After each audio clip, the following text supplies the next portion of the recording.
Hi friends, எல்லாருக்கும் வணக்கம். இன்றைக்கி பார்த்தீங்கன்னா கோட்டையன் ஸ்டைலு மீன் குழம்பு தான் செய்ய போகிறோம். இது வந்து ஃபங்க்ஷன் வீட்டில் ரொம்ப ஃபேமஸான மீன் குழம்பு. ஃபங்க்ஷன் வீடுகளில் முக்கியமாக இது வந்து பெரிய நெய் மீன், துண்டு மீனில் தான் இந்த மீன் வந்து குழம்பு செய்வாங்க. இதை வந்து சும்மா சாதாரணமாக நம்ம மத்தி ஐலையில் கூட செய்யலாம் அப்படிங்கிறதுக்காக தான் இந்த வீடியோ போட்டிருக்கேன். கண்டிப்பாக பிடிச்சிருந்தா இந்த வீடியோவுக்கு ஒரு லைக்கை போடுங்க. இது வரைக்கும் சப்ஸ்கிரைப் பண்ணாமல் பார்க்குறவங்க கண்டிப்பாக சப்ஸ்கிரைப் பண்ணிடுங்க. இது வந்து பார்த்திங்கன்னா இதில் மல்லிப்பொடியெல்லாம் நம்ம சேர்க்க மாட்டோம். சாதாரண மிளகாத்தூள், இஞ்சி, பூண்டு, வெங்காயம், அவ்வளோதான். புளி தண்ணி. சிம்பிளாக ஈஸியாக செஞ்சிடலாம். டீட்டெயில் வீடியோ போட்டிருக்கேன். புரியலைன்னா அதில் பாருங்கள். பிடிச்சிருந்தா ஒரு லைக்கை போடுங்க. புரியலைன்னா லாங் வீடியோவில் பார்த்து கண்டிப்பாக செஞ்சு பாருங்கள்.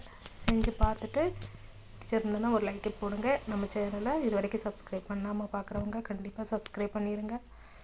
கிப்பி கேரளா சமையல் பாருங்கள், சூப்பராக இருக்குது. மீன் குழம்பு வந்து நல்லா சூடு பண்ணி வச்சிட்டோம்னா ஒரு வாரம் ஆனாலும் கெட்டு போகாது.